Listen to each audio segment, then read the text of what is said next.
গুলিবর্ষণ আর বিকট শব্দে বিস্ফোরণ। উত্তর সিরিয়ার আলেপ্পো শহরে আকাশ আচ্ছন্ন কালো ধোঁয়ায়। সিরিয়ার সেনাবাহিনী ও কুর্দি নেতৃত্বাধীন সিরিয়ান ডেমোক্রেটিক ফোর্সেস এসডিএফ এর মধ্যে সংঘর্ষ ভয়াবহ রূপ নিলে সংক্ষিপ্ত বিরতি ঘোষণা করে সিরিয়া সরকার। মঙ্গলবার থেকে শুরু হওয়া সংঘর্ষ ভয়াবহ রূপ নেয় বৃহস্পতিবার রাতে। শহরের কিছু অংশে নতুন করে হামলা শুরু করে দেশটির সেনাবাহিনী। তাদের অভিযানে ছোড়া মর্টার শেলে আগুন ধরে যায় আলেপ্পোর ফয়সাল স্ট্রিটে। যদিও সিরিয়ার সেনাবাহিনীর অভিযোগ, এসডিএফ কুর্দি সংখ্যাগরিষ্ঠ এলাকা ব্যবহার করে হামলা চালায়। এক পর্যায়ে সিরিয়া প্রতিরক্ষা মন্ত্রণালয় আলেপ্পো শহরে শেখ মাকসুদ, আশরাফি এবং বানি জায়েদ ও আশপাশের এলাকায় হামলায় বিরতি ঘোষণা করে।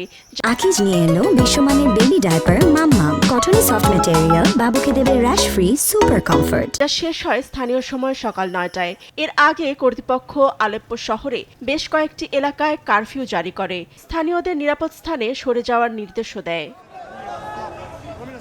এদিকে এমন উদ্ভূত পরিস্থিতির মধ্যেই ফ্রান্সের প্রেসিডেন্ট ইমানুয়েল ম্যাক্রোর সঙ্গে ফোনালাপ সারেন সিরিয়ার প্রেসিডেন্ট আহমেদ আল শারা। প্রেসিডেন্ট ম্যাক্রো দেশটির ঐক্য ও সার্বভৌমত্ব রক্ষায় ফ্রান্সের সমর্থন জানান। তুরস্কের প্রেসিডেন্ট এরদোগানের সঙ্গে ফোনালাপের পাশাপাশি ইইউ নেতাদের সঙ্গে সাক্ষাৎ করেন আল শারা।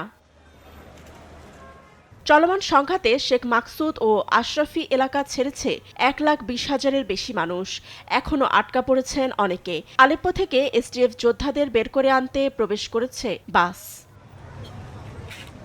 ফাতেমা তাসনিম, নিউজ ডেস্ক, দেশ টিভি।